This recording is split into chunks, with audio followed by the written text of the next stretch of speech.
Muy buenas noches, amigos del Club Historiando. Una vez más, aquí los integrantes del Club Historiando hemos gestionado las coordinaciones con una docente importante de la Universidad Católica de Lima para que nos hable un tema importante también en este contexto de la independencia del Perú. En esta oportunidad vamos a presentarles a la doctora Miriam Salas Olivares, que nos dictará el tema también de la independencia. La doctora es historiadora de la Pontificia Universidad Católica de Perú, donde actualmente ejerce la docencia. Es miembro de la Academia Nacional de Historia, de la Asociación de Historia Económica de Perú, del Instituto Ribagüero y del Instituto de Estudios Históricos Marítimos del Perú. Ha ejercido el cargo de jefa del Archivo General de la Nación. Tiene varias publicaciones, entre las cuales podemos resaltar de los obrajes de Canaria y Chincheros a las comunidades indígenas de Vilcashuamán, en Lima, en el año de 1979. También tiene otra importante publicación, Estructura colonial del poder español en el Perú, Huamanga y Ayacucho, a través de los obrajes, siglos XVI al XVIII, en el año 1998. También tiene muchos premios, por ejemplo, el premio Silvio Zavala, otorgado por la OEA y el Instituto Panamericano de Geografía e Historia del Perú, y entre tantos títulos, también ha demostrado que tiene un interés por completar las dinámicas sociales del virreinato del Perú a lo largo de los siglos XVI al XVIII. No quiero extenderme, el currículo es muy amplio, sin embargo, vamos a dar la palabra para que nos pueda dar con mayor luz acerca de la independencia. Adelante, doctora Miriam. Bueno, muchas gracias por invitarme a participar en estas jornadas del Club de Investigadores del Cusco. Para mí es una alegría estar en comunicación con la gente del Cusco y para hablarles sobre el tema de la independencia, tal vez de una manera un poco diferente, dado que el estudio que yo les voy a presentar ahora es un estudio que se mueve en el largo tiempo a través de los ciclos económicos, así como también a través de la dinámica de la estructura social. En realidad, este trabajo que les presentaré ahora parte de mis estudios sobre la manufactura textil colonial en la región de Ayacucho, en este primer libro, que se llama De los obrajes de Canaria y Chinchero a las comunidades indígenas de Vilcashuamán en el siglo XVI, y luego, ¿no?, con ese segundo libro que va del siglo XVI hasta el siglo XVIII. En realidad, lo que yo pretendí estudiar inicialmente eran las rebeliones indígenas, que era un tema que me apasionaba, pero resulta que ya alguien estaba haciendo esa investigación en la universidad, razón por la cual yo ya no podía tocar el tema en mi tesis, en mi trabajo de tesis, y decidí investigar los obrajes, que eran los lugares donde se producían estas rebeliones indígenas principalmente. Ahora bien, suena un poco extraño que yo retroceda hasta el siglo XVI para llegar a la independencia, pero creo que la independencia no se forjó en el siglo XIX, sino que esta se presenta desde el momento, ese deseo de independencia, de libertad, se presenta desde el momento mismo en que los españoles conquistaron este territorio. Porque lo que vi y noté a través de mi estudio del siglo XVI es que existía una gran rebeldía frente a la presencia de los españoles, puesto que era una manera totalmente diferente de entender el mundo, su cosmovisión era europea, y la nuestra puede ser andina, ligada a la gran cordillera de los Andes, como también a sus apus, a la tierra, al trabajo comunitario, a la búsqueda del bien común, etcétera, etcétera, cosas que en la mentalidad europea no primaba, sino más bien primaba el mercantilismo, el afán del oro, el afán de la riqueza, el individualismo. Entonces, estos choques culturales van a ser muy grandes, ¿no? Y por eso que la resistencia indígena en el Perú va a durar muchísimo. Siempre se nos dice que el Perú fue conquistado por un puñado de españoles rapidísimamente, ¿no?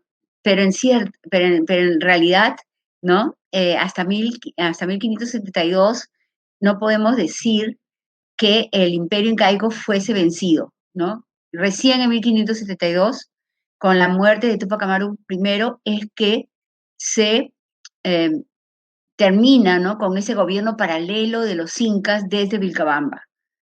Bien, entonces el mundo de los obrajes, el mundo de la manufactura textil, siempre se describe como un mundo lleno de explotación, ¿eh? Eh, de tristeza, como realmente lo fue en el siglo XVI, pero en la dinámica de evolución de estas entidades, como de las sociedades mismas, yo he notado que hay cambios, hay evoluciones, hay ciclos, ¿no? Y entonces, de este primer libro, que fue bastante interesante, importante, eh, a través del cual llego al estudio de la fundación de la ciudad de Huamanga, la consolidación del poder español, pero también a la confrontación de los indígenas con los europeos.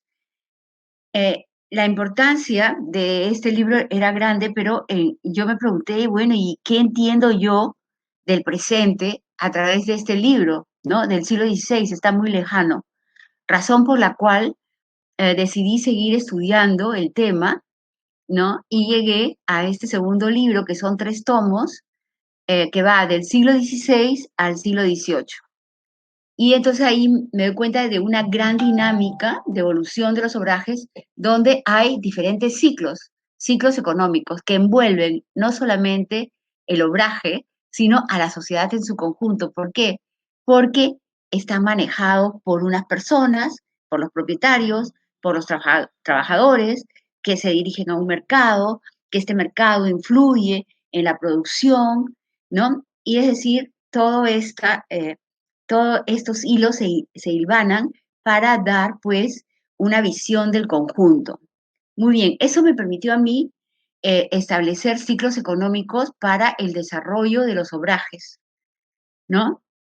Y luego comienzo yo a preguntarme, ¿no? Si estos ciclos económicos estaban en armonía, ¿no es cierto?, con el resto de actividades económicas. Y lo que llegué a la conclusión es que no siempre los ciclos económicos de la manufactura textil eran los mismos que los ciclos económicos de la minería, como señalaban muchos autores, ¿no? Siguiendo a Saudurian. Lo que me di cuenta es que no necesariamente la producción textil seguía los mismos ciclos económicos que la minería, porque generalmente cuando la minería estaba en auge se compraba tejidos y todo lo demás de fuera, y cuando estaba en crisis es cuando se compra lo de dentro, y esto genera un auge al interior de la producción textil interior. Posteriormente paso, ¿no? En ese afán de entender, de hacer síntesis, a tratar de ver si estos ciclos económicos, ¿no? Tanto de los obrajes huamanguinos con la minería, se reproducían en el resto del territorio del virreinato peruano, y llegué a la conclusión que sí, ¿no? Para finalmente ya pasar a una comparación entre los ciclos económicos tejidos en el Perú como también en Hispanoamérica, en contraposición con los ciclos económicos que se tejían en España. Y claro, esto es muy interesante porque me deja ver, ¿no? Lo unido que estábamos, ¿no? Que éramos parte de un sistema, que éramos parte de un todo. Y por supuesto que los ciclos económicos de Hispanoamérica en general prácticamente eran los mismos, y que no necesariamente siempre los ciclos económicos de Hispanoamérica van a ser los mismos ciclos económicos de España. Y estos ciclos económicos, ¿qué me revelan, no? El interés de España, ¿no? Por controlar América. Y por eso es que yo digo que hay 4 conquistas de América. Y consecuentemente, si al haber 4 conquistas de América, también existen 4 ansias de libertad, de independencia, ¿no?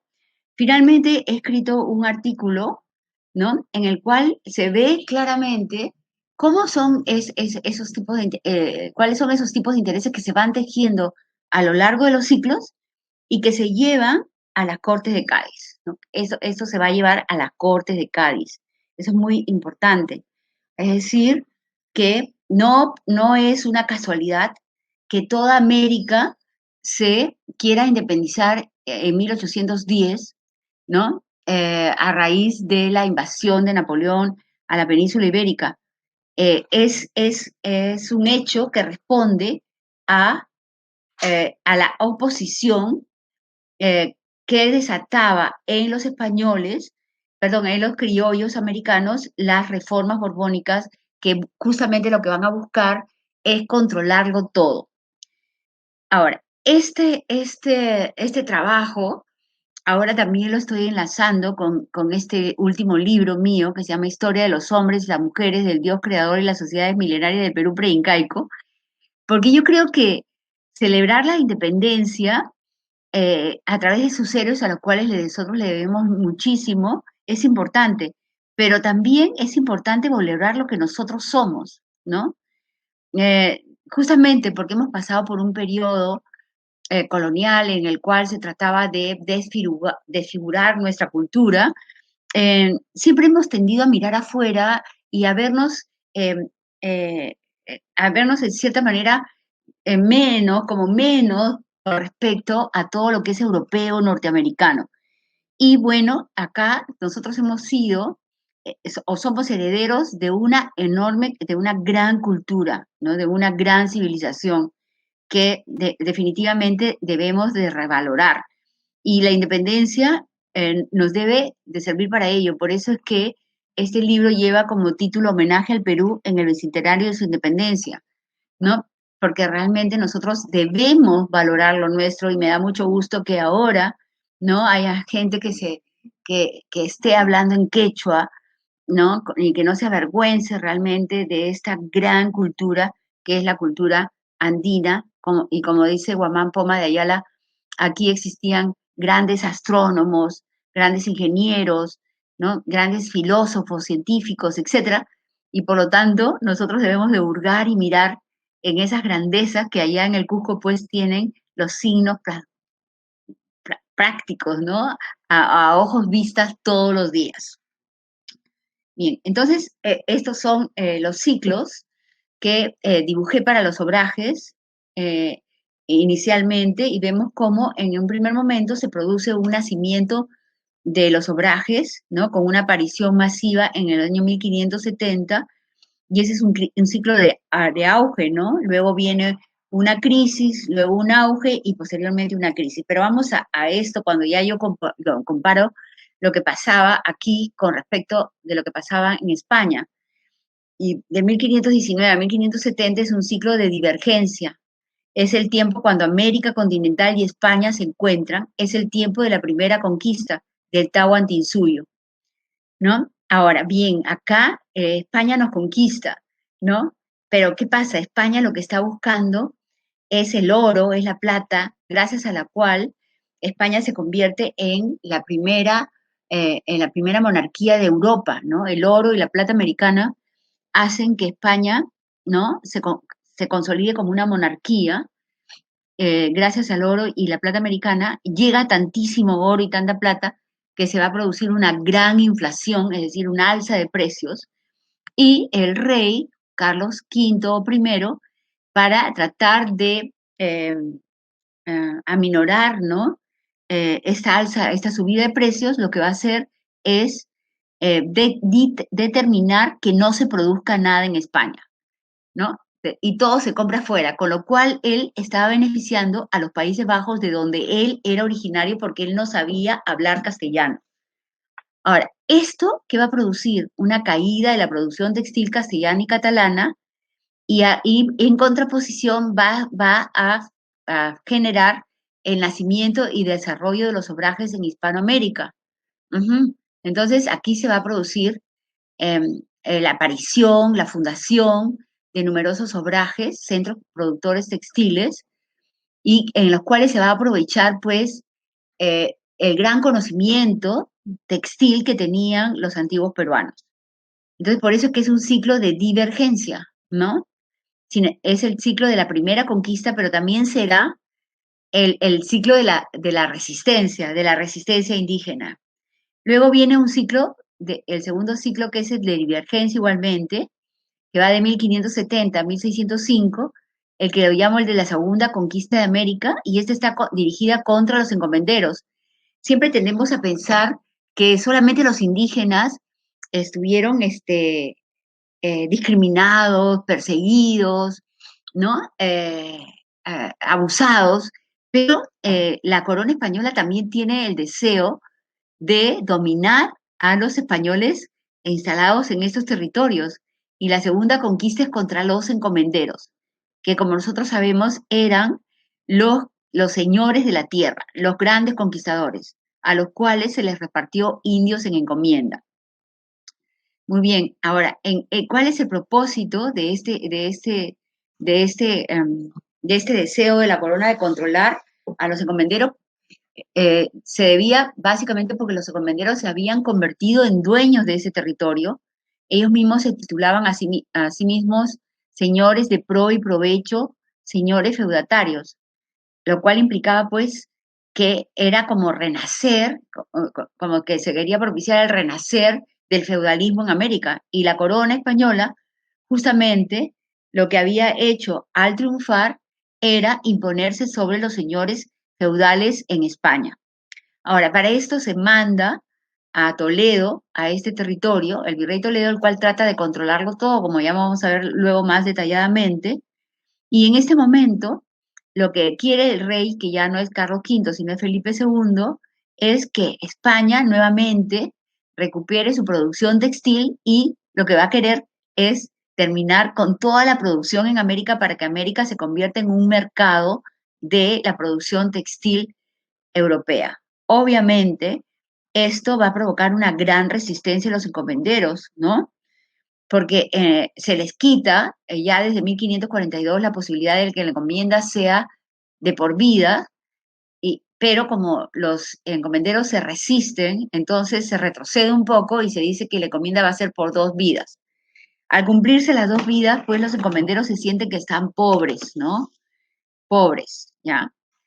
Eh, y, eh, y es la realidad, ¿no? Entonces, España en esta segunda conquista lo que quiere es controlar la producción en América, la producción textil, pero sobre todo imponer una mayor atención de la minería. Por eso es que se crea la mita minera, porque con esto se iba a beneficiar España al sacarse más oro y más plata que se dirigía a España. Con esto España pues se convirtió en una corona muy, muy, muy rica, pero que gastaba todo en aspectos suntuarios, uno, y también en guerrear con toda Europa, ¿no?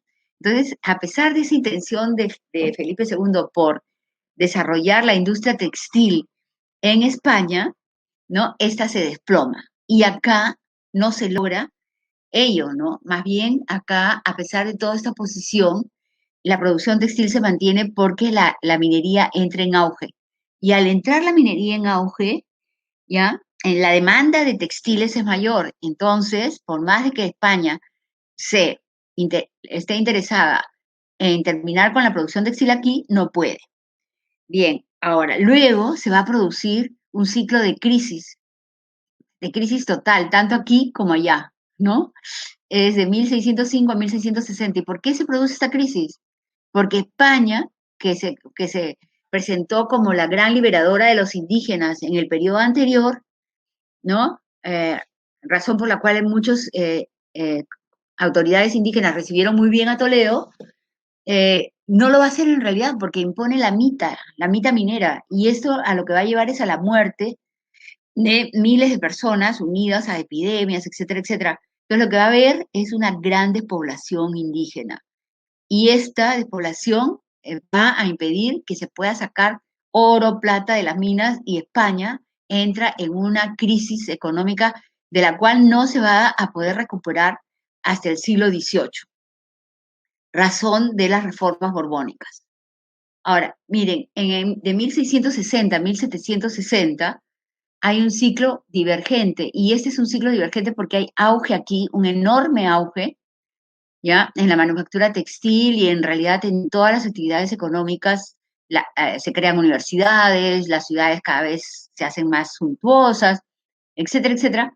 Hay una diversificación económica, y esto se debe a qué? A que los criollos entendieron que no podían seguir maltratando a los indios, porque sin indios no hay trabajadores, ¿no? Y sin trabajadores no hay empresa, ¿ya? Entonces, este es un sitio, podemos decir, un ciclo de triunfo del criollismo, ¿no? ¿Ah? Pero España en ese tiempo está en terrible crisis, a diferencia de nosotros, que vamos a tener un largo periodo de auge, de 1660 a 1760. Y luego viene un ciclo divergente, que es la cuarta conquista, que está dirigida contra todos, que son las reformas borbónicas. Las reformas borbónicas no estuvieron solo en contra de los indios, sino también de los criollos, de los mestizos, de los negros, de todo el mundo, porque España lo que quería era captar el plus producto y el plus trabajo de todos, ¿no? Y por lo tanto, ¿eso qué significaba? Ajustar más, ¿no? A los indígenas, a los cuales ellos veían pues que ya tenían una muy buena situación, y que por lo tanto estaban holgazaneando y era necesario que trabajen más para la corona española. Y es así como se editan estas reformas borbónicas, tendientes a terminar con toda la producción existente en América para que España se industrialice. Y eso es justamente lo que va a provocar, ¿no?, la resistencia de criollos, de indios, de todos, ¿no?, en general. Escuchaba cuando se dice muchas veces que aquí la independencia fue concedida, que la independencia, ¿no?, fue concedida, que nosotros en realidad llegamos a la independencia como una especie de regalo, pero en realidad aquí existía una gran resistencia, ¿no? Una resistencia que no se desata solamente en el siglo XVIII, sino que siempre fue un tiempo de confrontación. Ahora, entonces, este estudio es un estudio en el largo tiempo que busca entender la estructura social, ¿no? Para, ¿no?, conocer desde adentro cuál es la dinámica y qué es lo que pasó, así como también es un trabajo de análisis comparado, ¿no? De un trabajo de análisis comparado que parte del proceso de la producción textil. Ahora, en el caso de México, ¿no?, la resistencia inicialmente fue muy grande, ¿no? Tenemos una noche triste, mientras que en el caso del Perú, pues la resistencia inicial prácticamente fue inexistente, ¿no? Se dice que un puñado de españoles venció a miles de indios. Sin embargo, ¿no?, la resistencia indígena en el Perú, ¿no?, va a ser muy intensa durante el siglo XVI, muy, muy intensa. Entonces, vamos a pasar ahora a ver ciclo por ciclo, y de esta manera, pues, entender un poco mejor de qué es a qué es a lo que yo quiero arribar, ¿no? Bien, entonces, aquí, en este primer ciclo, una vez que pasan los tiempos de la conquista, se van a fundar las ciudades, y en esas ciudades quienes van a gobernar son los encomenderos, que se hacían llamar señores de pro y provecho, señores feudatarios, los cuales eran los únicos que tenían acceso al cabildo, que era, ¿no?, la institución que se encargaba del gobierno de la ciudad en lo político, social, económico y religioso. Ellos eran los únicos que podían ingresar al cabildo porque eran los únicos que tenían derecho a la mano de obra indígena. Como vemos nosotros aquí, en este mapa, las ciudades no eran, como se piensa, un casco urbano. Se pensó durante mucho tiempo que las ciudades eran un casco urbano, pero en realidad mis trabajos me llevó, ¿no? A ver que en realidad eran ciudades-regiones que habían funcionado desde tiempo prehispánico. En caso de Huamanga, ¿no? De Ayacucho, era la ciudad-región, comprendía los actuales regiones o departamentos, le han cambiado el nombre nomás, de Ayacucho, Huancavelica y parte de Apurímac. Como pueden ustedes ver aquí en este mapa, que está la ciudad de Huamanga, pero en realidad el cabildo de la ciudad tenía jurisdicción sobre este extenso territorio. ¿Por qué? Porque ahí estaban los indios que además los 33 encomenderos se repartieron, ¿no? Se repartieron. Pero en realidad esto obedece a un estudio del lugar, ¿no? Y porque esta región actuaba como tal, como he visto en un artículo, como una ciudad-región, desde antiguo. Ahora, los encomenderos no solamente les interesaba llamarse hombres de pro y provecho, sino que además se presentaban como grandes católicos, ¿no? Cristianos, ¿ya? Y por eso es que las ciudades estaban llenas de cúpulas de iglesias, así como también ellos se presentaban como grandes católicos, siempre rezando y con su rosario en la mano. Bien, ahora, los encomenderos eran los dueños de la mano de obra, de la mano de obra indígena. Por lo tanto, eran los únicos que podían fundar empresas. Y además podían fundar empresas porque entre ellos se repartieron la tierra. Entonces, las empresas que ellos van a fundar son de diferentes sectores: minero, obrajero, haciendas, estancias, ¿no es cierto? También van a tener participación en las minas, porque es más, además, lo primero que ellos van a tratar de encontrar es una mina, ¿no? Que explotar. Pero si no la encuentran, pues se dedican a otras actividades económicas, como la manufactura textil, las haciendas, las estancias, y también el manejo de los cocales, ¿no? Como es el caso de Huamanga. Ahora, todo esto, ¿no? Va a ser trabajado por los indios encomendados. En el caso de Antonio de Oreque, es uno de los personajes que yo estudio.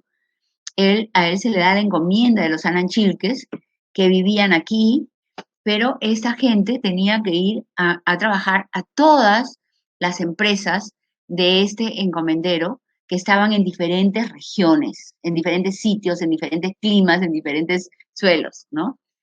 Lo cual, pues, para los indios encomendados era un trabajo muy grande porque debían de trasladarse a diferentes climas, a diferentes suelos, dejar sus chacras, y esto perjudicaba enormemente su convivencia como también su salud. ¿Por qué lo hacían? Es que el indio encomendado debía pagar el tributo, ¿no? El tributo en dinero lo pagaba con su trabajo, asistía a todas las empresas de su encomendero, ¿no? Que eran obrajes, haciendas, estancias, concales, etcétera. Y el tributo en especie lo trabajaba cultivando la tierra, su tierra. Acuérdense que cuando los incas conquistaban un lugar, ¿no? Ellos tomaban la mitad de la tierra que tenía el pueblo sojuzgado, y esta mitad de tierra en propiedad del pueblo conquistado se dividía entre tierras para el sol y tierras para el inca. Ahora, los encomenderos no tenían, no podían, estaban prohibidos de tomar la tierra de sus indios encomendados, pero idearon, ¿no? Salidas legales, de tal forma que las tierras del Sol y del Inca que los indígenas dejaron de cultivar porque las consideraban sagradas, fueron las primeras que los encomenderos van a tomar para sí como propiedad. Con lo cual se reduce, ¿no? El espacio de tierra que tienen los indios para cumplir con el tributo en especie, fuera de que se les exige que tributen con especies europeas, y para ellos cada vez más va a ser más difícil pagar el tributo en especie, al punto que casi no tienen tiempo libre para ellos, ¿no? Y esto produce, pues, mortandad, por supuesto, al interior de las comunidades indígenas. Ahora, Huamanga, ¿no? La ciudad de Huamanga es una ciudad que va a destacarse por la aparición de iglesias. En realidad, pues los indios no solamente debían trabajar en las diferentes empresas del encomendero, sino que además también debían de construirle su casa y los templos e iglesias que éste fundase, ¿no? En el libro Siglo Católico Indiano, que es justamente eh, que fue justamente escrito por Luis Jerónimo de Oré, hijo de Antonio de Oré, el personaje que yo he estudiado, ahí él presenta la nueva división que debe existir en una sociedad, ¿no? Él coloca en la cúspide de la pirámide social a los capitanes que conquistaron el territorio. No pone al rey, sino pone a los capitanes que conquistan el territorio. Luego a los sacerdotes y finalmente a los indios que deben de trabajar para los encomenderos, ¿no? Se crea en esta jerarquía social diferencias por el hecho de haber sido conquistados, pero también por no tener la religión cristiana y por ser de un color diferente al de los españoles. Entonces, lo que tenemos es que los españoles, los encomenderos, decían que eran católicos, cristianos, pero ese cristianismo solo lo practicaban dentro de su grupo, no lo practicaban con los indios que fueron sometidos a ellos, porque los veían diferentes. Y esto pues en realidad es una mala praxis del cristianismo, razón por la cual en sus lechos de muerte la mayoría de ellos van a tener terribles temores de no pasar de las puertas del infierno.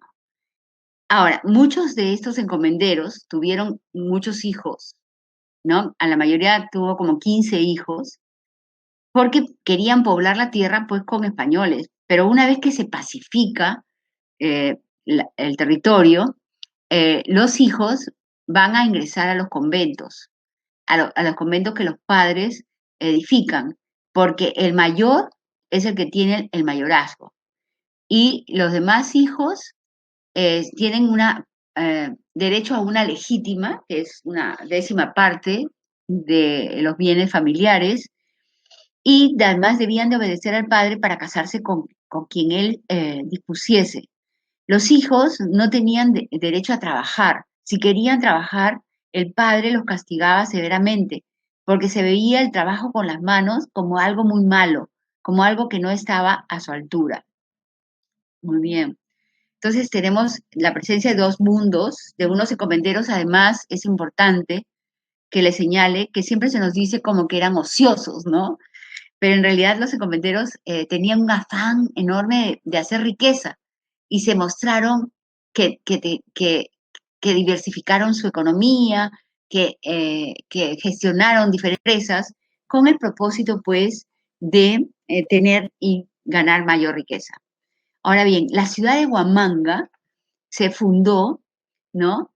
Con el propósito de combatir la presencia de Manco Inca, ¿no? Esa es la razón por la cual se funda esta ciudad como ciudad frontera, ¿ya?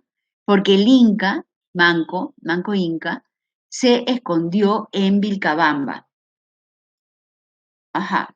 Entonces estaba en Vilcabamba, Manco, y ese lugar fue un lugar estratégico que él escoge, porque uno, como ustedes deben saber, es un lugar que está en ceja de selva, difícilmente los podían ubicar, ¿no? Pero por otro lado, ese lugar también está cerca de Huamanga. ¿Y por qué es tan importante que esté cerca de Huamanga? Porque Huamanga estaba poblado por mitimaes incaicos. Los mitimaes incaicos reemplazaron a los chancas. Cuando se conquista ese territorio que estaba poblado por chancas, ¿no? Se llevó a este territorio a muchos mitimaes que eran personas leales, familias enteras leales al Estado incaico. Y por esa razón, esta gente, ¿no? Tenían diferentes yautos o pillos y hablaban diferentes idiomas. Es muy curioso, ¿no? Porque cuando llegan los españoles dicen, hablan diferentes idiomas. El mismo Guamán Poma de Ayala, la familia de Guamán Poma de Ayala, su padre fue el primer gobernador de este lugar, ¿no? y claro, él era un mitimae, era un leal al estado incaico. Esa es una razón. Otra razón es que estaba cerca del Cusco y los orejones del Cusco. Entonces, en cualquier momento podía tener auxilio de parte de estas poblaciones. Ahora, Manco, ¿no? Su pensamiento no solamente era de carácter militar, perdón, militar para desterrar a los españoles, para lograr vencer a los españoles, sino también era de carácter religioso, ¿no? Como ustedes saben, para la gente del Tahuantinsuyo y la gente anterior del Tahuantinsuyo, la religión era primordial. Y entonces, según se dice, los mensajeros del Inca, ¿no? Iban por todo el territorio exhortando a todos los que eran fieles a su Señor que creyesen que las huacas volvían ya sobre sí y que llevaban de venida al Dios de los cristianos, que hiciesen el deber y sacasen a su Señor natural de las montañas donde estaba desterrado. Entonces, este movimiento, ¿no? Va a durar hasta el año 1572 con diferentes incas, ¿no? Porque muere uno y otro va a reemplazarlo, unos más rebeldes que otros, pero finalmente el movimiento se mantuvo hasta 1572. Ahora, en esta región los incas habían puesto especial cuidado y por eso habían creado un segundo Cusco en Vilcashuamán y habían sacralizado todos los apus de los chancas con estos ushnos dobles, de tal forma pues que la presencia de los incas en el lugar era bastante destacado. Y algún oráculo dijo que los incas iban a vencer a los españoles en Vilcas, ¿no? No se produjo, no se produjo finalmente en el siglo XVI, pero curiosamente, ¿no? La independencia del Perú se sella en Ayacucho. Muy bien. Entonces, hay una resistencia, ¿no? De parte de Manco que llega a la región de Huamanga, pero también hay una resistencia posterior con el Taqui Onjoy, en un tiempo en que hubo una gran sequía y esta resistencia se debe justamente a la exigencia tan grande que le hacían, ¿no? Que demandaban los españoles de los indios. O sea, los españoles demandaban muchísimo trabajo de los indios. Las exigencias eran muy grandes, no tenían ningún tipo de consideración y más aún en un tiempo de sequía, como en 1565, es cuando no explota esta situación. Mucho, yo en ese primer libro hablé mucho sobre el Taquioncoy cuando en esa época se pensaba que el Taquioncoy era un movimiento ideológico que en realidad no existió, ¿no? Pero en realidad a través de otros documentos como los libros de Cabildo de la ciudad de Huamanga, como también a través de la presencia de Antonio Doré, que fue la persona que en cierta manera describió el movimiento, ¿no? Y otras muchas evidencias que he ido encontrando, este movimiento fue un movimiento de gran resistencia en la región, ¿no? Sobre el cual podríamos hablar luego en otro apartado. Pero lo cierto es que, según Cristóbal de Albornoz, en este lugar, ¿no? Se encontraron muchas huacas, gestillos, ídolos, hechiceros, etcétera, etcétera, ¿no? Este movimiento que estaba liderado por Juan Chogne y María Magdalena, fue pues descubierto por Cristóbal de Albornoz y finalmente se eh, sacrificó, ¿no? Se ejecutó a muchos hechiceros. Lo que ustedes están viendo ahí es las bases del templo de Chincheros en Ayacucho, donde luego se va a fundar un segundo Braje, donde supuestamente era un lugar de central, ¿no? En el movimiento del Taquionjoy. La resistencia frente a los españoles eh, continuó, no significó que cuando se destierra el Taquionjoy las cosas terminan, sino que la resistencia continúa. Y es más, a partir de este movimiento es que surgen los concilios limenses, que van a tratar de buscar, ¿no? Cómo hacer para que los indios estén en paz y tranquilos. ¿no? Y una de las formas, como ellos piensan, que los indígenas pueden estar en paz y tranquilos es profundizando en la doctrina, en la construcción de iglesias, en el boato de las iglesias. Y justamente en el camino de la encomienda de este encomendero que es Antonio de Oré, lo que nosotros notamos es la gran presencia de iglesias en cada pequeño pueblito, ¿no? Todos los pueblos tienen una iglesia. Bien, ahora, a partir de 1570 se produce este ciclo que es de la segunda conquista dirigido contra los encomenderos, ¿no? En que la corona pues quiere quitarles ese poder tan grande que tenían los encomenderos, manda al virrey Toledo e implanta la mita. Y es el virrey Toledo quien va a lograr, ¿no? Dar captura a Tupac Amaru II, ¿no? Con la captura de Tupac Amaru II termina este poder paralelo de los incas desde Vilcabamba. Y se da origen al movimiento del Inca Rey, ¿no? Porque Toledo hace que se cercene la cabeza al Inca y luego de la misma manera sus extremidades y hace colgar la cabeza como las extremidades en diferentes partes del reino para escarmentar a los indios. Pero lo que sucedió, según cuenta el doctor del Busto, es que esa cabeza que se plantó en el Cusco, en la plaza del Cusco, lejos de de marchitarse y ponerse fea, cada vez se iba llenando de luz, ¿no? Y esto pues hacía que mucha gente fuese a la plaza a venerar al Inca, razón por la cual Toledo decide enterrar el cuerpo, las diferentes partes del cuerpo de Tupac Amaru, y ahí surge el mito del Inca Rey, que se va a juntar el cuerpo del Inca debajo de la tierra y finalmente cuando éste esté unido, los indígenas regresarán a la posición Anan, ¿no? Y dejarán la posición Uri.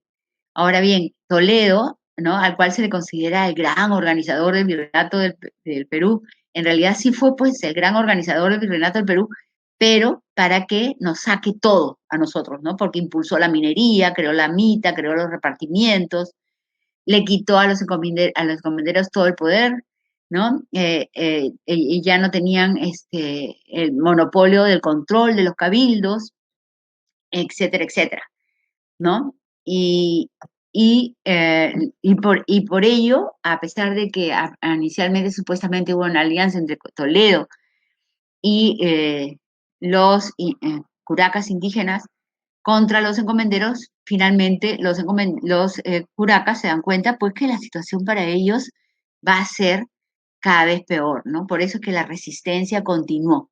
Pero acá es una cosa que muy importante, que es la llegada de los jesuitas, que era una orden religiosa que tenía el interés de realmente de evangelizar, ¿no? De ponerse al lado de los necesitados, de los pobres, ¿no? De aquellos abusados y, y su labor de evangelización va a ser muy, muy importante porque van a suavizar las relaciones de producción.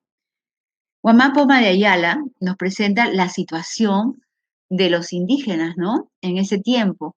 Vemos cómo a través de esta figura él representa ya no solamente a los encomenderos como que eran los únicos que en el periodo anterior eran los únicos que explotaban a los indios, sino que ahora son muchos más los que van a explotar a los indios. Porque a través de la mita, todos los indios tenían que ir a la plaza de la ciudad, todos los indios mayores de 18 años tenían que ir a la plaza de la ciudad y ahí eran repartidos entre diferentes autoridades, ¿no? Entonces, en estas repartijas participaba no solamente el encomendero, sino también el cacique principal, el cura, el escribano, etcétera, etcétera, el corregidor, etcétera, etcétera. Y entonces la situación del indígena se torna cada vez peor, y más con la creación de la mita y el auge de la minería gracias a la presencia también del sistema de la amalgamación, por la cual se sacó cada vez más oro y más plata de las minas que se llevaba a España. En consecuencia, ¿no es cierto? Lo que vemos es que la resistencia indígena en en Huamanga y en muchas otras partes, va a continuar, ¿no? Y ya los indígenas no solamente se van a rebelar a través del Manco Inca o el Taquionjoy, sino también a través de los mecanismos legales de los españoles, la quema, por ejemplo, de obrajes, ¿no? La exigencia de visitas a sus obrajes, etcétera, etcétera, ¿no? Entonces hay una gran resistencia, pero lo que me parece muy interesante que encontré yo en la visita al obraje de Chincheros es que ellos también van a comenzar a utilizar la religión como una forma de liberarse, ¿no? De llamar la atención, porque estas poblaciones, a través de la evangelización, recibieron el mensaje de Cristo. Entonces dicen los curacas de Vilcajomán, ¿no? Dicen, por vernos en libertad y no estar en una esclavitud tan fuera de cristianos, pues somos cristianos libres, hijos de padres libres. ¿Qué ley hay para que un muchacho de que es de edad de 6 años trabaje horriblemente hasta que muere, ¿no? Entonces, esta resistencia, ¿no? Es sinónimo de que la cultura, ¿no? La identificación con su propio ser era muy grande de esta población, y esta es una de las razones por las cuales yo creo que la cultura andina pervivió, porque si nosotros nos ponemos a comparar lo que pasó, por ejemplo, en las islas del Caribe, donde las poblaciones indígenas no tenían una cultura muy desarrollada, con una gran carga, ¿no? Ideológica, de abstracción, con una cosmología, con una cosmovisión, ¿no? Que acercase a unos y a otros con su grandeza y su pasado, desaparecieron. Pero en el caso del Perú, la resistencia es muy grande. Ahora, para esta gente, Cristo en la cruz se convierte, pues, en su Salvador.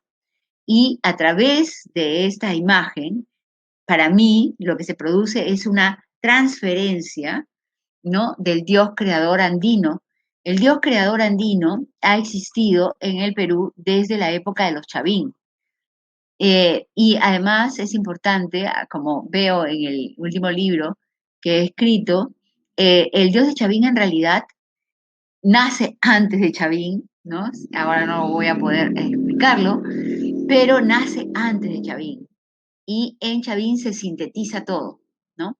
Ahora, en las grandes culturas como Tiahuanaco, Huari, está el dios de las dos varas, pero no solamente está en Tiahuanaco, Huari, está en Paracas, está en Nazca, está en Moche, en absolutamente todas las culturas. Es increíble cómo este dios, ¿no? Se hizo universal a partir de los Chavín, que crearon la agricultura por irrigación y evangelizaron, ¿no? Llevando no solamente a su Dios, sino también un avance tecnológico enorme que permitió, ¿no?, expandir las áreas de cultivo y, por supuesto, lograr mejores y más grandes cosechas.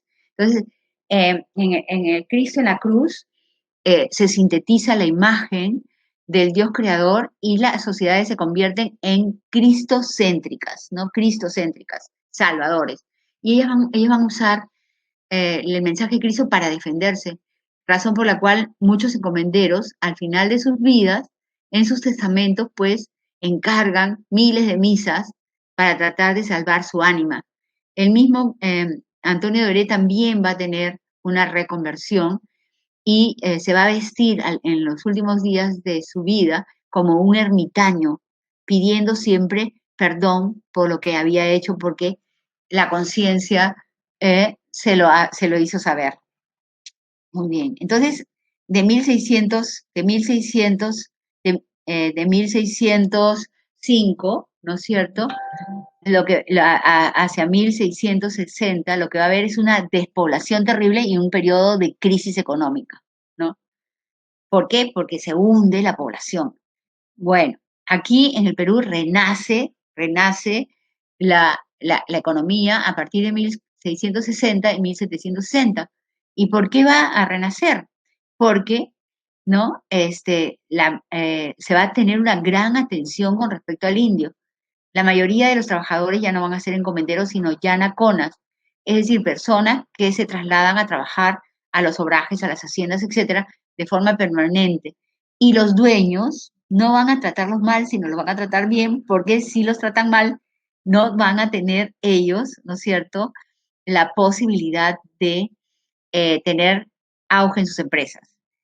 En ese tiempo, ¿no?, también se produce una especie de persecución a los criollos, es decir, los hijos de los encomenderos, nacidos aquí, porque la corona española lo que quiere es instalar en todos los organismos e instituciones coloniales peninsulares, chapetones, y mantiene o quiere mantener al margen a los criollos, a los cuales además los ve como inferiores, se les menosprecia cuando están, por ejemplo, presentándose para cualquier examen en la universidad, se les tira mazorcas de maíz o cuyes, ¿no?, en señal de desprecio. Se les dice además que son débiles mentales, físicamente, etcétera, etcétera, porque han mamado leche de nanas indígenas o negras. Entonces los criollos van a tener necesidad de continuamente apelar y escribir memoriales a la corona española para defenderse y probar su grandeza. En esos memoriales lo que notamos es muy interesante porque ellos defienden a los indios, consideran que los nuevos que están llegando lo que quieren es aprovecharse totalmente de los indígenas. Ellos ya se dieron cuenta que eso no puede ser así, y es más, comienzan a revalorar muchísimo a los incas. Si ustedes se dan cuenta, como guías turísticos que son, los cuadros de incas de la escuela cusqueña cada vez van a ser mayores. ¿Y eso es por qué? Porque el criollo comienza a identificarse con la historia de aquí, ¿no? Y es más, muchas veces puede llevar hasta vestidos o insignias indígenas o incaicas como parte de su propia identidad, ¿no?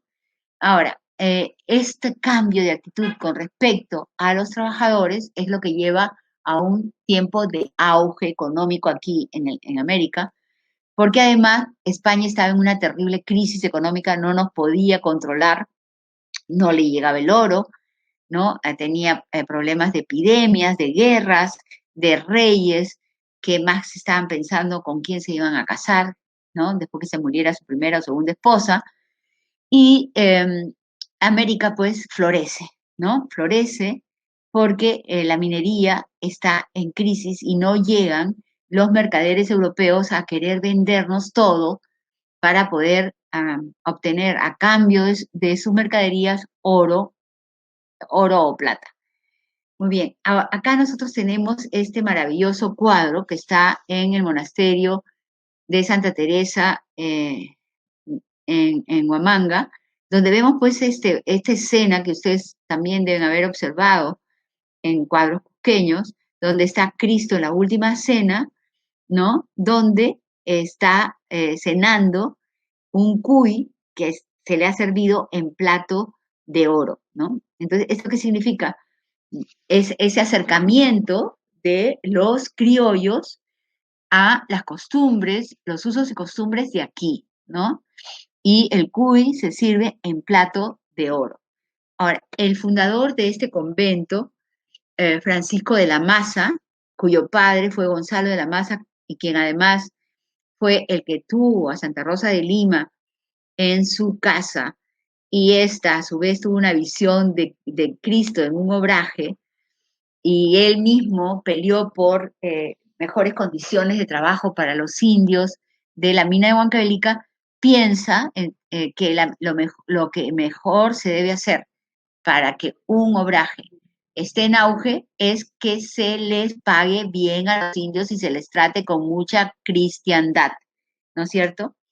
Y es así como nosotros vemos que los obrajes, que inicialmente eran de un solo patio, llegan a tener, ¿no?, 5 patios, y no solamente eso, sino que además la producción también se dispara y los mercados cada vez van a ser más extensos, ¿no? Vemos aquí, por ejemplo, ya de dónde se traían las mercaderías o los insumos para los obrajes de Huamanga, y también, ¿no?, el arrieraje que surge a raíz de este éxito económico. Estos arrieros maravillosos son de nuestros tiempos, ¿no? Ah, miren, acá les muestro esta foto, yo entrando al obraje de Chincheros. Muy bien, entonces acá está eso, pero todo lo que yo les digo sobre el mejor trato a los indios, en realidad no se los digo porque se me antoja, sino porque lo he estudiado, trabajador por trabajador, a través de cuadros, ¿no? Cuadros, he hecho estos cuadros, he vaciado la información de páginas, de páginas, de páginas, para ver qué se les pagaba, cómo se les pagaba y cuánto ganaban en realidad. Y vemos pues que en realidad, con respecto a los salarios que ellos recibían en el siglo XVI, los salarios que reciben ahora son altísimos, y no solamente eso, sino que además las mujeres que en el siglo XVI no recibían ningún salario, sino que solamente estaban presentes en los obrajes porque iban a ayudar a sus padres, a sus esposos o a sus hijos pequeños, ahora ellas tienen salario, ¿no? Y también hay la preocupación, por supuesto, por darles y entregarles tierras, se les entrega tierras, ¿no? Eh, y no solamente se les entrega tierras, sino que además se les reparte alimentos en las épocas alejadas de la cosecha. Ahora, el obraje, ¿no es cierto?, para y las empresas en general, para la gente de esta época, se convirtió en el hogar, en el terruño de los yanaconas que habían roto con su comunidad, y lo que se nota claramente es el deseo de muchos de ingresar, ¿no?, a estos obrajes. Y para mí, estos obrajes se convirtieron en una especie de misiones jesuitas, ¿no? En el caso de los obrajes jesuitas, donde la gente, ¿no?, era instruida en música, ¿no? En música, en escritura, ¿no? En el arte de tejer, etcétera, etcétera. Y además tenían tiempo libre para descansar, para hacer sus fiestas, ¿no? Em, lo cual pues fue muy beneficioso para ellos, y mucha gente quería ingresar a estos obrajes porque era una forma de librarse de las mitas y de todo lo que pasaba afuera. Muy bien, entonces el siglo XVII hasta mediados del siglo XVIII es un tiempo del criollismo, ¿no? Porque hay una reivindicación criolla. Ellos van a apelar, ¿no?, a- ante los reyes de España porque se les dé lo que ellos consideraban que se merecían, ¿no? Porque sus padres eran los que habían conquistado este territorio y ahora no tenían nada y se consideraban que estaban pobres, pero en realidad ellos se las ingeniaron para poder seguir eh, generando ingresos, ¿no? También se nota claramente que estos memoriales un amor a la patria, como ellos dicen, acercamiento a lo indígena y a los incas, ¿no? Se defienden, por otro lado, del menosprecio que los peninsulares tejieron sobre ellos, y es un tiempo donde se fundan universidades aquí, ¿no es cierto? Las ciudades cada vez se van a hermosear más, y Santa Rosa de Lima se convierte en la patrona del criollismo, la patrona de América, y así como también a ella se la lleva al altar, también se lleva al altar a muchos otros santos, ¿no? Por eso que el Papa dijo que el Perú es una tierra de santos. Interesante, porque esto es algo que viene de toda esta historia. Muy bien, estando así las cosas, España, por supuesto que no va a estar contenta, razón por la cual crea, ¿no?, las reformas borbónicas con la nueva dinastía, ¿no? Una vez que termina o expira la dinastía de los Austrias, sube la dinastía de los Borbón, y con eso se produce la cuarta conquista, que implica que todos trabajen para España, ¿no? Que España quiere convertir realmente a América en una verdadera, ¿no?, colonia. Y esto es lo que definitivamente lo que va a provocar, ¿no?, ese deseo de independencia, ¿no? Un deseo de independencia. España lo que desea es industrializarse y convertir a América en su mercado, en el mercado de sus productos manufacturados, como también en el mercado que la abastezca de materias primas. ¿Ya? Y para eso se idean todas las reformas borbónicas. ¿Y quién va a cumplir finalmente ese sueño? Una vez que nos independizamos, fue Inglaterra, no España. Muy bien. Ahora, como vemos aquí, ya está un poquito más detallado, pero lo que busca, pues, las reformas borbónicas es sacar a España de la crisis, ¿no? Ellos analizan su situación, quieren salir de esa larga crisis y lo van a hacer sobre la base de América, ¿no? Para eso que van a extraer el plus producto y el plus trabajo de América, ¿no? De todos los americanos. Y Cristóbal Compañón, Martínez de Compañón, justamente vino aquí y va a tratar de retratar eh, eh, cómo se manejaba la economía, cómo se manejaba la sociedad, y una de las cosas que más retrata justamente es los obrajes, porque nosotros estábamos hiper adelantados con respecto a España en la producción textil. España, con Carlos V, mató su industria textil, ¿no? La mató en Cataluña, razón por la cual también los catalanes hasta el día de hoy esgrimen esas razones para quererse liberar de España. Entonces aquí en América se puede decir que en el Perú en específico se produce por primera vez, ¿no? Toda la producción textil en un solo recinto, antes que en Inglaterra, antes que en toda Europa. En ese sentido le llevamos enormemente la delantera. Y las reformas borbónicas lo que van a buscar es terminar con este sistema de producción y llevarlo a América. Entonces, todas las reformas borbónicas estuvieron destinadas a tratar de terminar con la producción en América para que España se industrialice. Entonces, ¿qué es lo que va a colgar el rey Carlos III en una pared, en un descanso de su gran escalera de palacio? Es este cuadro de Goya, donde se muestra o se ve a unas hilanderas con unas máquinas modernas que aquí no se quisieron, no se permitieron traer, ¿no? Porque todos los inventos que se procuran llevar a España, introducir en España, estaban prohibidos ahora de que lleguen a América. Y vemos cómo estas hilanderas le recordaban todos los días a Carlos III, que estaba en carrera contra Inglaterra y contra el resto de Europa por industrializarse. Y todo eso a costa justamente de América, ¿no? Vemos la diferencia que existe entre las hilanderas de Velázquez, ¿no? Del siglo XVI con respecto a estas hilanderas de Goya del siglo XVIII. Muy bien. Entonces, ¿qué es lo que produce este enorme malestar de los americanos en general? Pues que se quiera alzar el alcabala, que se instalen las aduanas, que se liberice el comercio, que se crean los virreinatos del Río de la Plata, con lo cual se separó la producción del Bajo Perú del Alto Perú, y además, ¿no? El deseo de terminar con toda la producción textil que en el caso del Perú llevaba una gran delantera.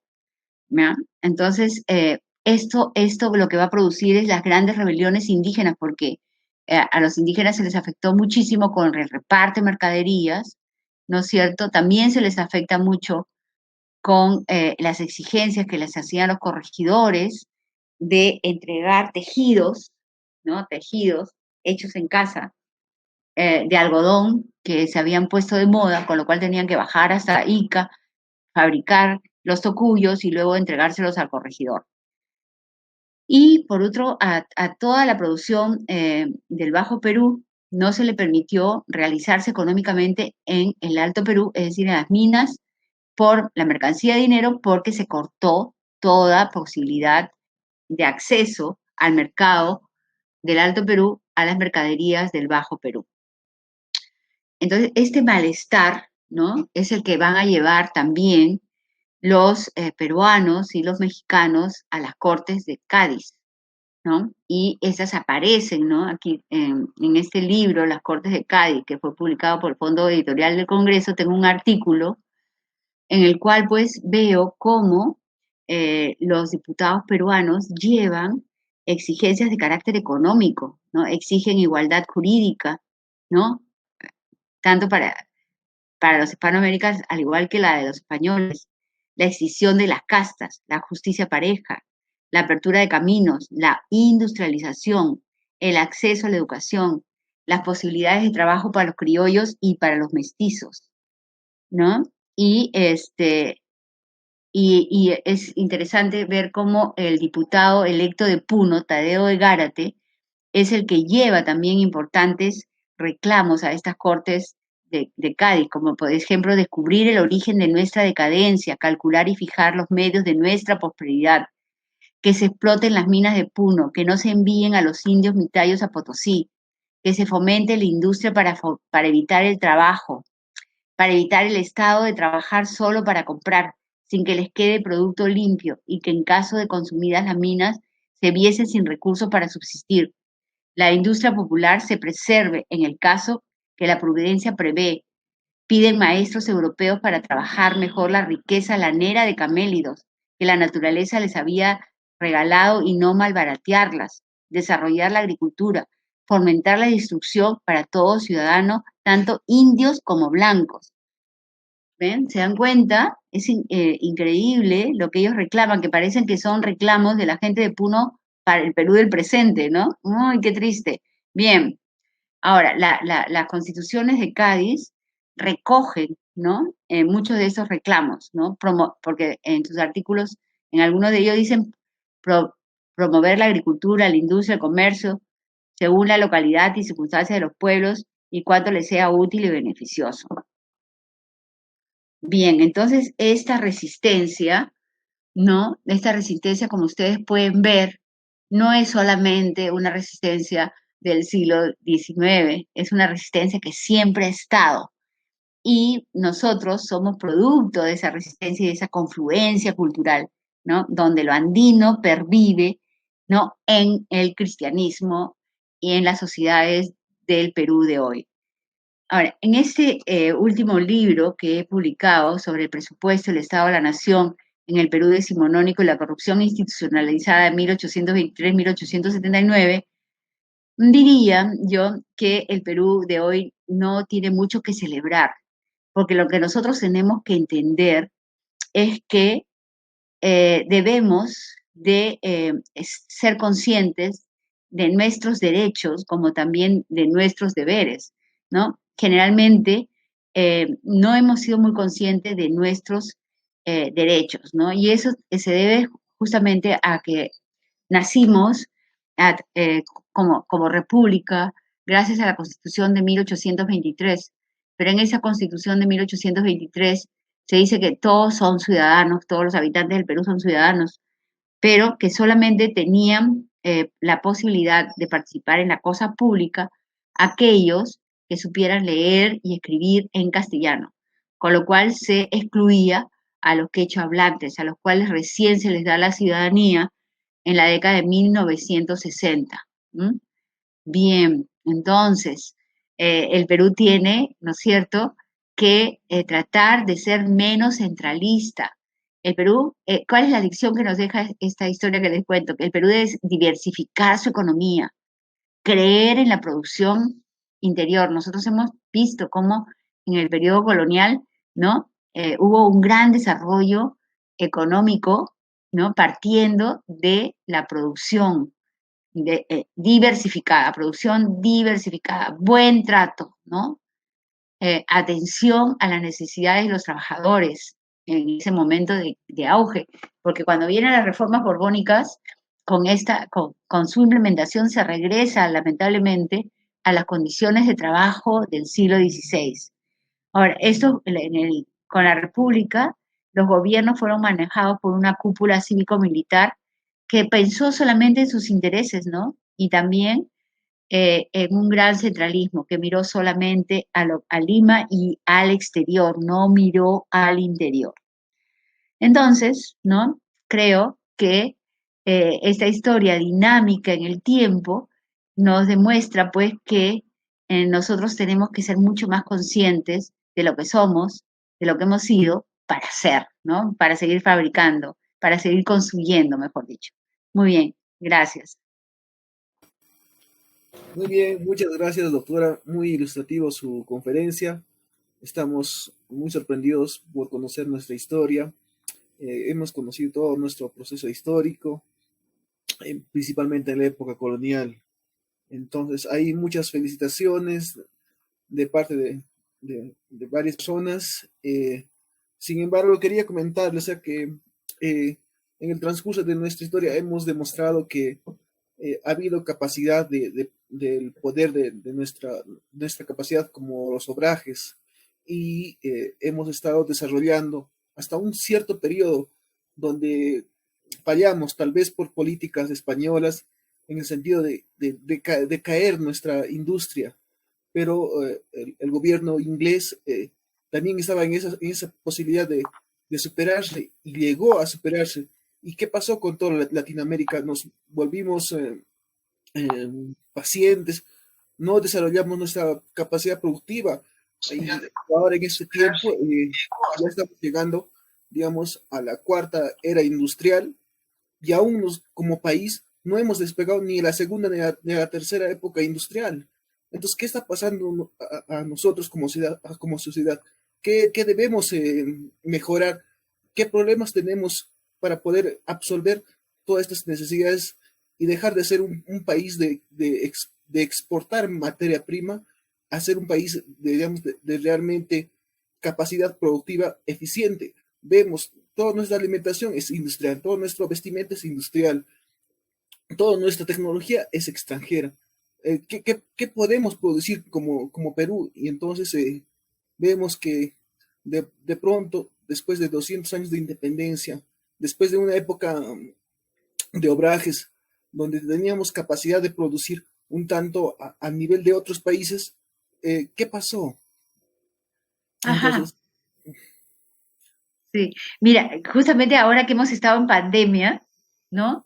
Hemos visto las grandes capacidades y habilidades de nuestros estudiantes, de nuestros investigadores, que inmediatamente han creado, ¿no? Salidas tecnológicas para enfrentar la pandemia con ventiladores y otro tipo de aparatos, ¿no? Tecnológicos. Pero ¿qué pasa? No tienen una respuesta del Estado, ¿no? Tienen que pedir, por favor, que les compren a ellos. Pero el Estado, ¿a quién quiere comprar? Quiere comprar afuera, no quiere comprar de aquí. Entonces, lo que tiene que haber es un apoyo del Estado a el desarrollo de la ciencia y de la tecnología, porque aquí existen las capacidades suficientes para hacerlo. Y nosotros eh, debemos mirar, ¿no? Más a nuestro propio desarrollo y estar seguros de que lo podemos hacer y como que realmente sí se puede, ¿no? Pero si no hay un acompañamiento del Estado, ¿de qué vale que los chicos se no duerman, estén todo el tiempo trabajando para tratar de hacer estos aparatos, crear estos aparatos, si no se los van a comprar y no tienen respuestas de parte del Estado? Ni siquiera, por ejemplo, en el caso del oxígeno, sabíamos que existía aquí, pero estaban mirando en comprar afuera. bien. Franklin Pacuri pregunta, ¿nos podría informarnos sobre el estudio de Fausto Alvarado sobre que fuimos virreinato o colonia? Fausto siempre con él tenía esa discusión, porque para él eso fue un virreinato, ¿no? Pero creo que esta ponencia, esta charla les ha demostrado a usted que nosotros fuimos una colonia, ¿no? Que España nunca permitió que nosotros nos desarrolláramos. Constantemente estuvo atenta para tratar de limitar nuestro desarrollo. Y por lo tanto no fuimos un virreinato porque, y fuimos una colonia porque no éramos libres de decidir nuestro propio destino. Edgar Yepes nos pregunta, ¿cuáles cree usted que fueron las fallas del sistema español en cuanto al trato a las poblaciones autóctonas? Ay, fueron terriblemente muchas, ¿no es cierto? El siglo XVI es atroz, es una cosa espantosa leer los documentos, leer las crónicas con respecto al trato que se le daba al indígena, ¿no? Porque los españoles que llegan aquí en las primeras oleadas querían ser ricos, porque hay que tener presente que ellos en España eran menospreciados, ¿no es cierto? La mayoría no formaban parte de la cúpula social española, eran caballerizos, porquerizos, ilegítimos, ¿no es cierto? Y en España estaba muy, muy apegada al concepto de la aristocracia, de la nobleza, y quien no nacía en la noble no tenía derecho pues prácticamente a nada, ¿no? Y esta gente cuando llega aquí quiere convertirse en señores, en personas muy, muy ricas, razón por la cual ellos hacen que los indígenas trabajen para ellos de sol a sol, ¿no? Muchas veces sin comer, con un pésimo maltrato, sin cuidado de las mujeres, sin cuidado de los niños, etcétera, una explotación atroz. Ahora, ¿esto a qué lleva finalmente? A que se queden sin indios, ¿no? Y los españoles se tornen pobres, ¿no? Y esto es lo que lleva a que los españoles comiencen a pensar en lo mal que habían hecho, pero no solamente porque lo habían hecho mal, sino porque además los indios reclamaban que no actuaban como verdaderos cristianos, ¿no? Y esto va a hacer que ellos cambien su actitud con respecto al trato que le daban a los indios, y esto los lleva a un ciclo económico de auge de 1660 a 1760. Pero luego, con las reformas borbónicas, se- volvemos nuevamente al maltrato y a la exigencia. Sí, claro. Yo también, doctora, le comentaría que en realidad también hubo una política inadecuada de España, puesto que nos condenaron a América a ser un país que tenía que consumir todos los productos de España. Y sin embargo, España no producía, digamos, no producía toda la producción industrial, lo compraba todo de Francia, de Inglaterra.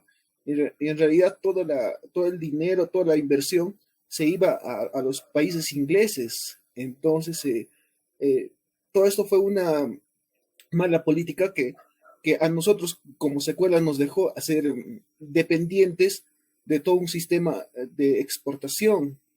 Entonces, a partir de eso ya vienen después nuestra constante dependencia de todos nuestros productos a nivel extranjero, cuando antes, ¿no? Como cultura inca o como Estado un tanto colonial, podíamos depender de nosotros mismos y después nos volvimos totalmente dependientes. Ajá, ajá. Así es, exactamente. O sea, España, miren, no solamente le hizo mal a América, le hizo mal a España, ¿no? Porque en España no se propició la producción, ¿no? Eh, Todo lo contrario. Y se pasó a depender solamente del oro y la plata americana. Es decir, toda la economía descansaba en la producción de América.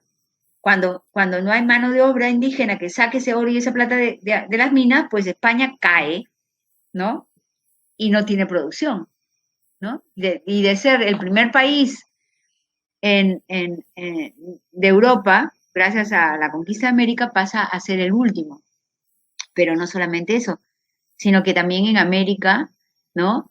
Siempre va a tratar de evitar el crecimiento americano, ¿no? No pensaba en el bien común, ¿no? No existía la idea del bien común, ni el combate de la pobreza, que era un pensamiento muy marcado en el mundo de los incas, ¿no? Los incas combatían la pobreza y valoraban muchísimo el trabajo. Sí, doctora. Una última pregunta, doctora. Eh, en comparación entre la cultura inca con su producción con la producción industrial en la época de los obrajes, eh, ¿cómo fue? O sea, ¿fue mejor? ¿Fue peor? ¿Qué mejoró? ¿Qué es lo que pasó? Ajá. Bueno, ahora, en el tiempo de los incas todo el mundo producía, ¿no es cierto? Tejidos, las mujeres, ya, pero acuérdense que también en el tiempo de los incas, en los ayahuasis, se producía tejidos, ¿no? Y podemos decir que tal vez el modelo que tuvieron los obrajes para concentrar todo el proceso textil en un solo sitio fue un modelo incaico, que no existía en Europa, ¿ya? Ahora, en el tiempo de los incas no existía tampoco libertad de producción ni de mercados, todo lo controlaban los incas, ¿no? Y había jerarquías en torno a quién lucía qué tejidos o cuál otros, ¿no? En el caso pero lo que sí, la tecnología era maravilloso, el hilado, los diseños maravillosos. En el caso de la manufactura textil colonial, se evita los diseños y simplemente son telas que tienen un solo color, ¿no? Telas de un solo color, las bayetas, los paños, etcétera, de un solo color. Ahora, estas telas están destinadas al mercado por un precio de compra-venta, a diferencia de lo que pasaba en el periodo de los incas. Y definitivamente, a pesar, ¿no?, de que hay algunas ventajas y otras desventajas entre unos y otros, en los dos casos, ¿no? Hay bastantes deficiencias, ¿no? Porque en el caso de los incas, hay una jerarquía social en el sentido quién puede usar la tela, pero el mundo de la vida en la comunidad, en el trabajo comunitario, solidario, etcétera, ¿no? Es totalmente diferente a el trabajo forzado a punta de golpes del periodo colonial obrajero del siglo XVI, ¿no? Entonces, en realidad, en cualquier sistema de gobierno donde exista una falta de libertad y exista autoritarismo, el bien de las personas individuales está coactado. Muy bien, muchas gracias, doctora. Muy interesante la conferencia. Todos salimos nutridos con sus conocimientos. No sé si quiere dar las últimas palabras, doctora, para terminar. Bueno, yo agradezco muchísimo esta invitación, feliz de compartir con ustedes eh, lo que sé, ¿no? Y que ustedes tengan interés en ello y nos veremos pues en una próxima oportunidad. Muchas gracias. Ok. Muchas gracias, amigos y amigas del Club Historiando. No me queda más, sin más, despedirme de ustedes y nos vemos hasta una próxima oportunidad. Gracias. Chao, chao. Chao.